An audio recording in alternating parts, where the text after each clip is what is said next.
The following story takes place between approximately 3000 BC and 476 AD. Today, we are going to show you a brief overview of ancient history, from the moment humanity left behind prehistory through the invention of writing around 3000 BC up to the fall of the Western Roman Empire in 476 AD. As you can see, that's a lot of ground to cover, so let's dive right in.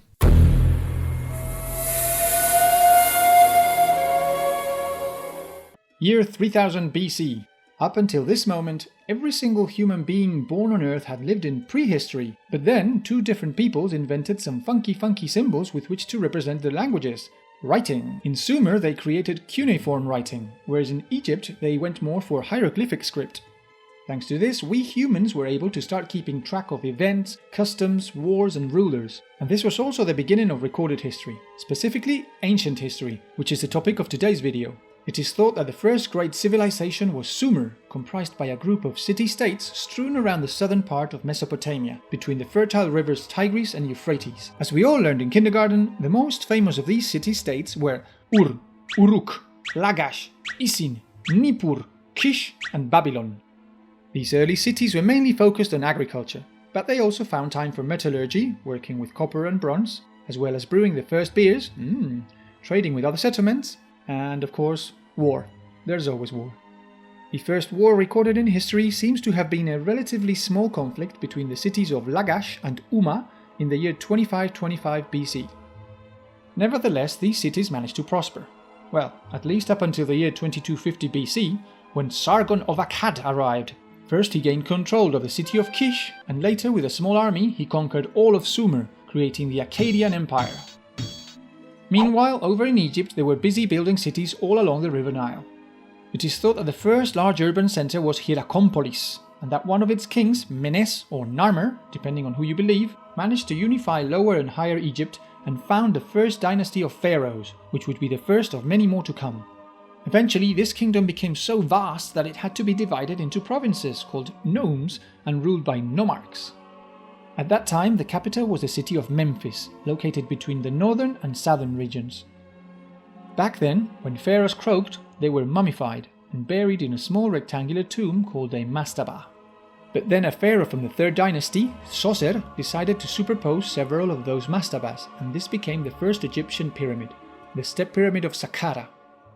King Seneferu, or Snofru, made several attempts to erect more of these cool constructions. But to be honest, the first two, the Pyramid of Meidum and the Bent Pyramid, were a bit crappy. Eventually he managed to get it right with the Red Pyramid. But then this was left looking rather wimpy when his son Cheops got to the throne, because around the year 2550 BC he built the Great Pyramid of Giza, over 150 meters tall and comprised by more than 2 million blocks of rock. That's a lot of rock. Next, Pharaoh Khafre built a second but smaller pyramid, as well as the Sphinx of Giza. And finally, Menkaure built a third and even smaller pyramid. It looks like they were starting to run out of rock. Later, after the long rule of Pharaoh Pepi II, there were problems with succession, compounded by bad harvest years, and these caused some nomarchs to take more power in their provinces, until eventually some of them just ignored the pharaohs completely. This period of fragmentation was the first intermediate Egyptian period. The year 2154 BC witnessed the fall of the Akkadian Empire due to pressures from foreign peoples, like the Gutians, savage nomads from the Zagros mountains who kept ambushing and stealing from the Akkadians.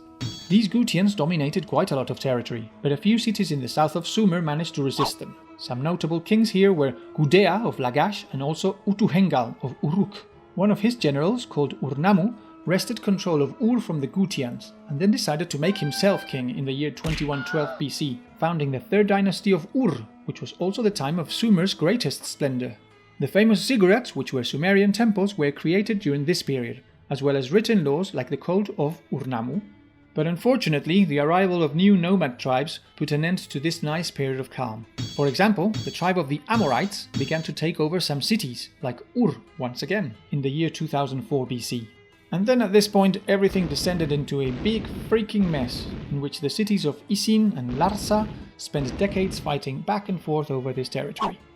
Meanwhile, over in Egypt, Pharaoh Montuhotep II finally reunified the fragmented land, and with that began the Middle Kingdom of Egypt. Prosperity returned, although it didn't last very long. The The pharaohs of this age managed to take control of the huge gold mines of Nubia, a Sudanese kingdom to the south. During the rule of King Amenemhat III, the city of Crocodilopolis, in addition to having the coolest name in history, also became the empire's breadbasket and developed many new agricultural techniques. While the cities of Isin and Larsa were still busy fighting, the Amorites had managed to take a small town called Babylon, and in the year 1793 BC, its king Hammurabi conquered all of Mesopotamia, creating the Paleo-Babylonian Empire. You've probably heard about this guy before.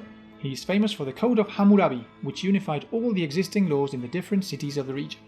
A few years later, towards 1600 BC, Babylon was not going through its happiest times. Hittites, Mittanians and Assyrians had established their own kingdoms in the area, and Babylon had become a juicy target.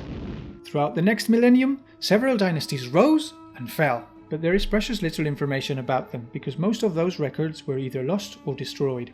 And while the Babylonians were plunged into chaos, the Assyrians, with their capital in Assur, kept growing increasingly powerful. Very soon, they would become great conquerors. More on that later. Around the year 1750 BC, Egypt fell apart once again and underwent a second intermediate period.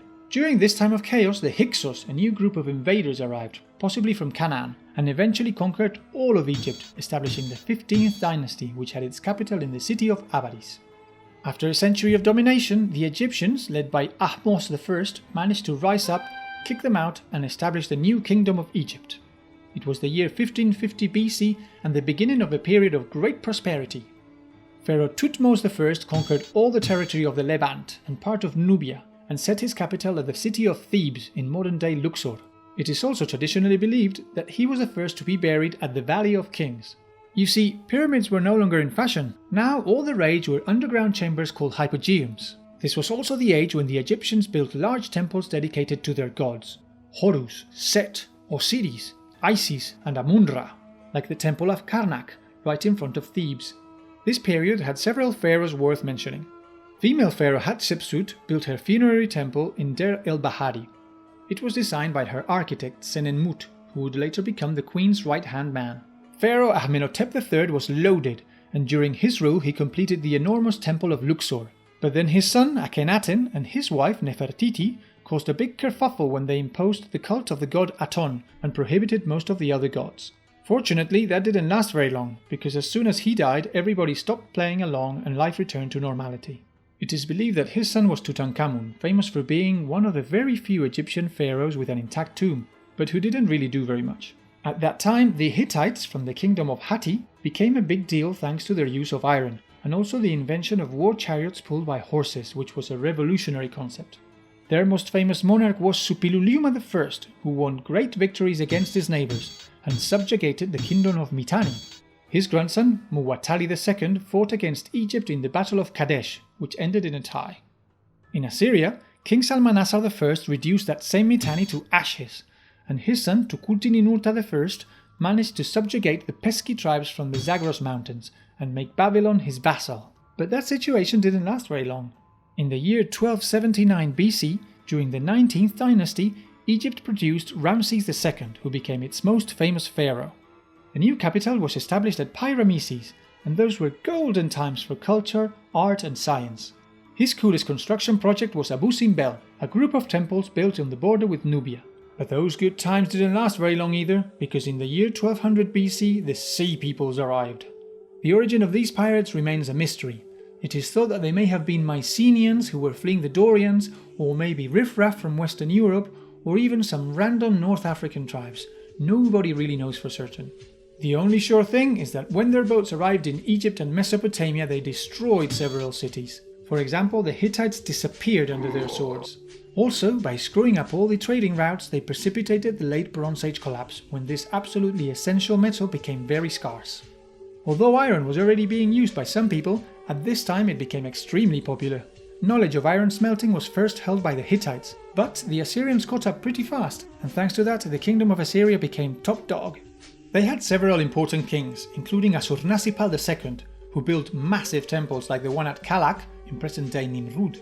Another famous monarch was Tiglath-Pileser III, conqueror of the kingdoms of Israel and Babylon. And then there was Sennacherib, renowned for building the city of Nineveh and also for destroying Babylon in the year 689 BC. This was revenge for the murder of the governor. who happened to be his son. In the area of the Levant called Canaan, and whose inhabitants were known as Canaanites, there was a Semitic group known as the Israelites, who according to their own accounts descended from a dude named Abraham. His grandson Jacob, or Israel, had 12 children who originated the 12 tribes of Israel, but they were enslaved by the Egyptians until Moses freed them and led them to their promised land. According to the Bible, around the year 1030 BC, Saul became the first monarch of the kingdom of Israel. His successor was David, who expanded the territory and established the capital in Jerusalem. In the north of the region of Canaan there appeared the Phoenicians, who were highly skilled sailors and took over most of the trading in the Mediterranean. They founded several coastal city-states like Sidon, Tyre and Byblos, named thusly by the Greeks because that was where they bought the papyruses for their books.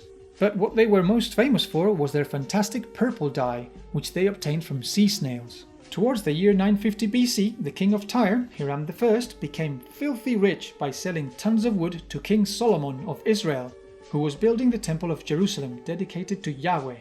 Soon afterwards, his boats would establish a new colony in North Africa, in modern-day Tunisia, the city of Carthage.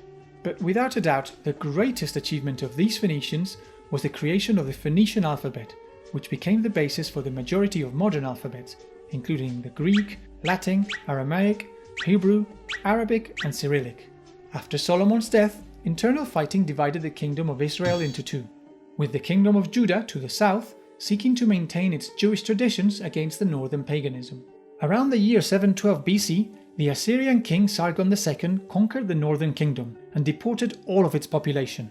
Judah managed to survive that round, but don't think that it lasted much longer. Meanwhile, Egypt had entered its third intermediate period in the year 1070 BC. This time, it crumbled like a cookie when Libyan priests and generals rebelled against the Pharaoh's authority. After decades of infighting, they were extremely weakened and powerless to resist when the Nubian rulers of Kush came along and decided to take over the Pharaoh's throne. This was the 25th dynasty, also known as the Kushite or Black Pharaoh dynasty, which lasted for 80 years until the Assyrian army, led by their king Assurbanipal, arrived and kicked them out. This Assyrian monarch is famous for his interest in literature, which led him to create the world's first great library in Nineveh. In the year 616 BC, the city of Babylon regained its independence from a decadent Assyria, thanks to the Chaldean king Nabopolassar. He had allied with some eastern tribes known as the Medes, commanded by Cyaxares of Media, and together they managed to destroy Assyria in 609 BC. Nabopolassar was the first ruler of the Neo-Babylonian Empire.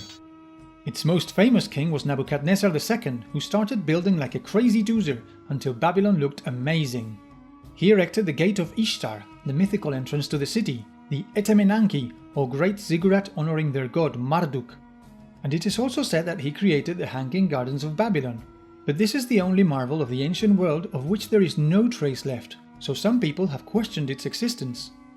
Nebuchadnezzar II also conquered Jerusalem in the year 587 BC, leading to the famous Babylonian captivity, when thousands of Jews were deported to this Chaldean city. It is thought that, in order not to lose their traditions, some of these Jewish exiles began to write down all their beliefs, and that this was the origin of the Old Testament. Half a century later, they would be freed by the Persian ruler Cyrus II, who had headed a rebellion against the Medians and then gone on to conquer all of Mesopotamia. Cyrus, or Kurash, established his capital at Pasargadae, divided the territory into satrapies, set reasonable taxes, increased safety in cities and roads, and brought about a relative peace. So many people thought that this guy was great. Unfortunately, with his son Cambyses II, the apple fell very far from the tree, for he wanted blood, he wanted conquest and glory, and he had set his sights on Egypt. The pharaoh at that time, Psamtik III, was completely powerless to resist against these Persians who kept throwing cats at him during the Battle of Pelusium in the year 525 BC, and so Egypt ended up becoming another satrapy of the Achaemenid Persian Empire. Well, the cat throwing bit is mostly a myth, but it's quite a funny one because cats were a sacred animal for the Egyptians. Although Egypt had some periods of independence, things remained more or less the same until the year 332 BC, when a strapping young Macedonian arrived, defeated the powerful Achaemenid Persian Empire, and freed Egypt from its rule. His name was Alexander the Great.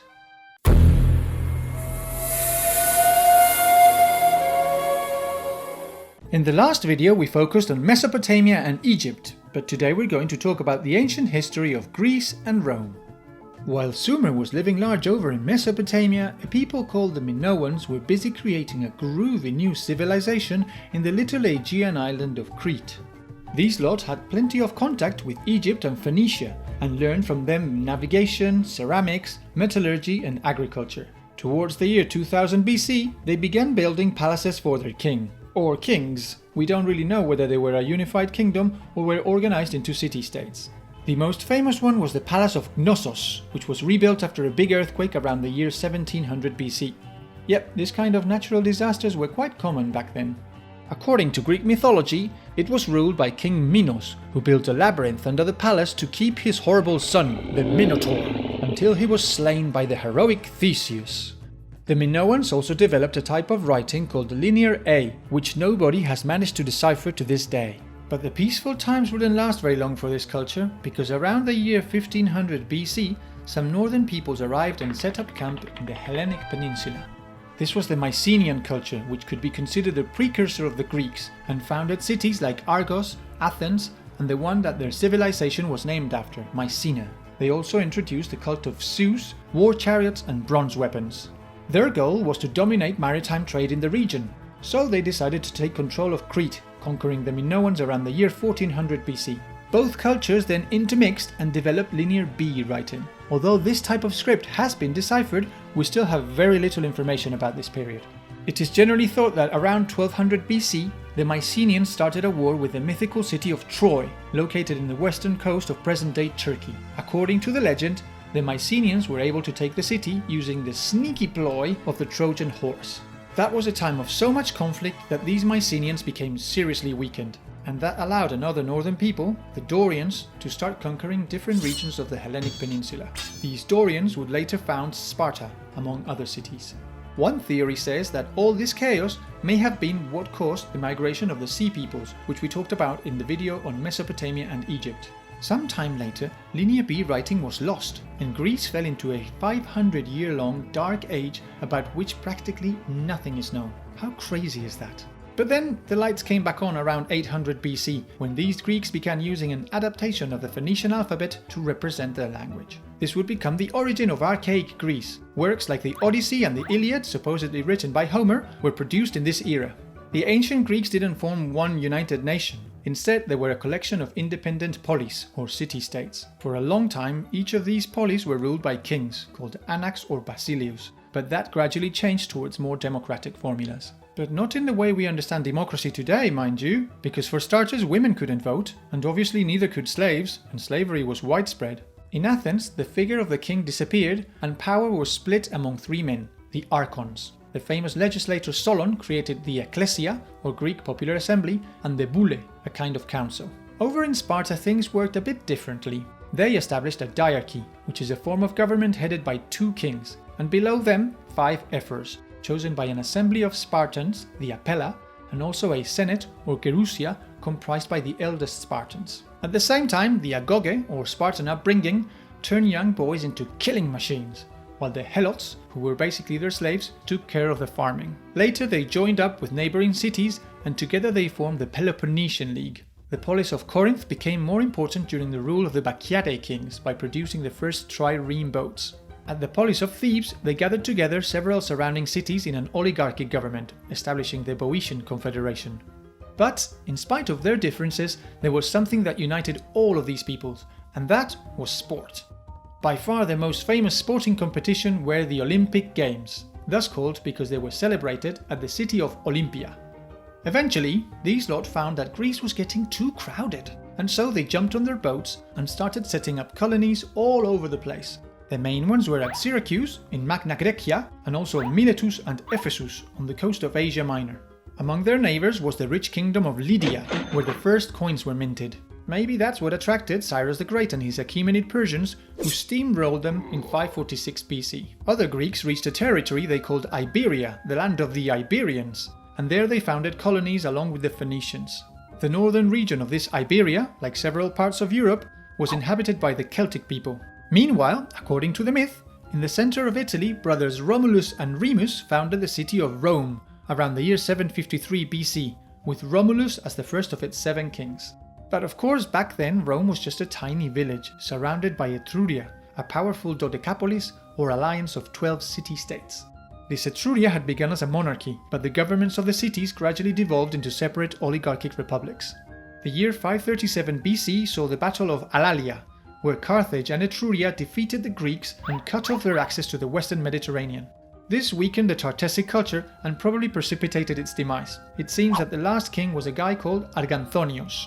In 509 BC, Tarquin the Proud, the king of Rome at that time, was deposed, and the Romans established the Roman Republic, which would be ruled by 2 consuls, elected each year, and the Senate, comprised by 300 members. In the beginning, those positions were only available to the aristocracy, or patricians, while the regular citizens, or plebeians, had to suck it up, because they had no power whatsoever.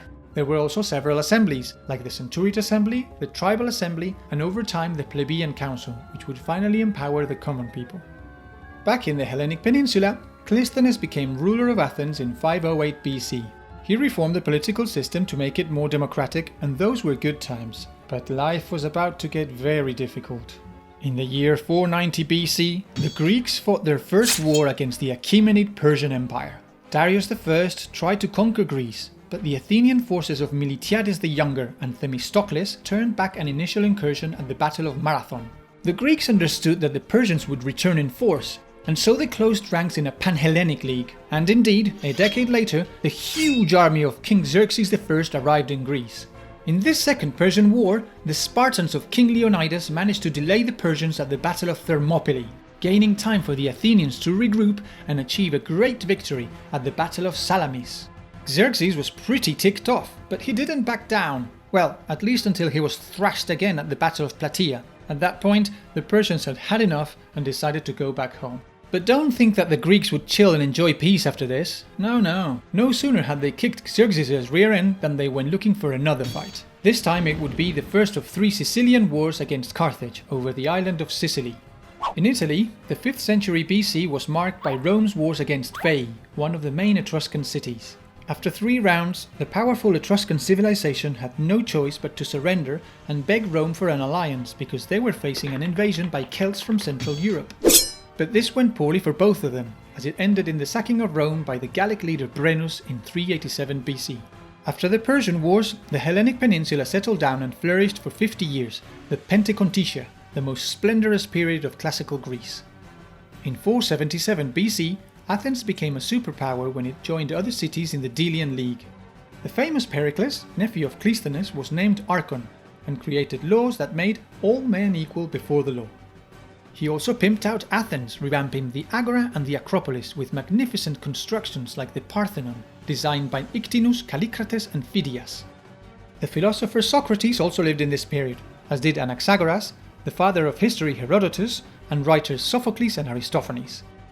In 431 BC, Sparta and Athens couldn't manage to agree on whether democracy or oligarchy was the best form of government.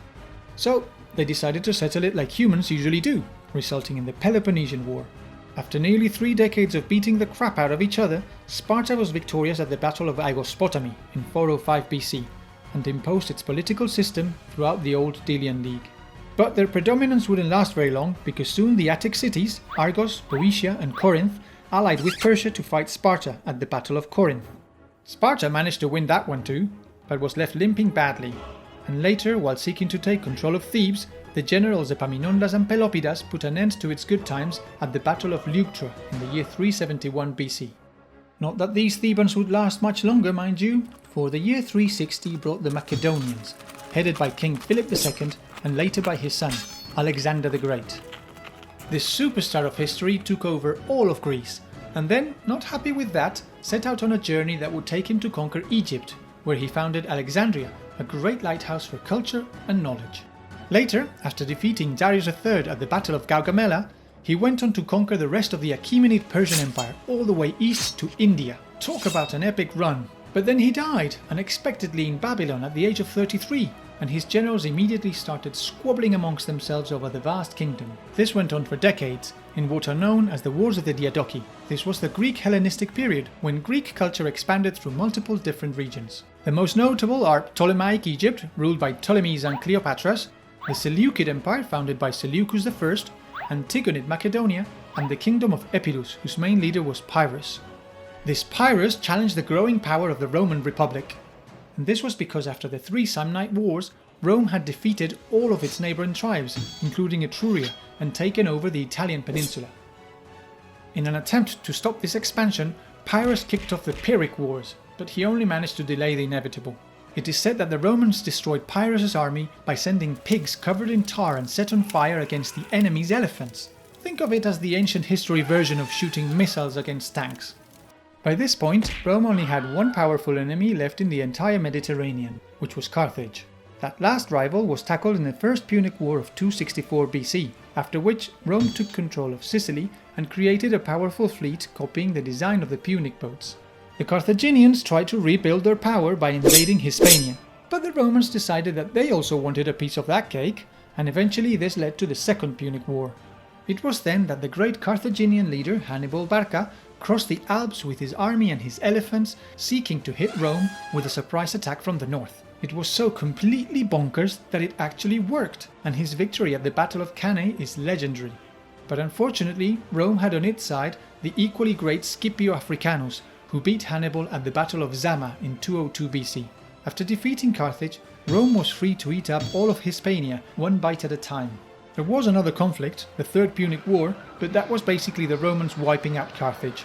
In 214 BC, Rome became involved in the 4 Macedonian Wars, after which they absorbed all of Greece and both peoples fused to form a superculture, like in Dragon Ball. Between the onslaught of the Romans and the Parthians, led by Mithridates I, what little was left of the Hellenistic kingdoms disappeared completely.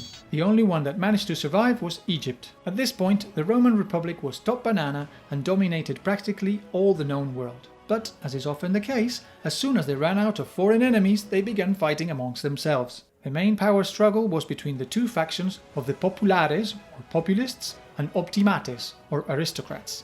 The 1st century BC witnessed 4 Roman civil wars, the last of which would end up shattering the Republic. The first was headed by Gaius Marius against Lucius Cornelius Sulla, who then had to leave Rome to deal with the king of Pontus, Mithridates VI. Over the following years, Pompey, Crassus and the super famous Julius Caesar formed a triumvirate of rock stars. In reality, Caesar wanted to go solo, but he was lacking the street cred of military achievement, so he set off to conquer neighbouring Gaul. Caesar did extremely well for himself and defeated the Gallic commander Vercingetorix, at which point he started to get all cocky and said to himself, I think I'm going to keep Rome, and then proceeded to do just that, vanquishing Pompey in the Second Civil War and making himself consul for life. For a while things went really well for him. He even found time to have a child with Queen Pharaoh Cleopatra. But then he was assassinated by a group of conspirators in 44 BC. His close friend Mark Antony and his adoptive son, Octavian, killed Caesar's killers in the Third Civil War, and then tried to kill each other in the Fourth. Mark Antony allied with Cleopatra's Egypt, but that wasn't enough to resist Octavian Augustus, who after winning the war and conquering all of Egypt, abolished the Republic and founded the Roman Empire in the year 27 BC. The Julio-Claudian dynasty was the first dynasty of Roman emperors. During this period, the Senate and assemblies gradually lost their influence in favor of the emperor.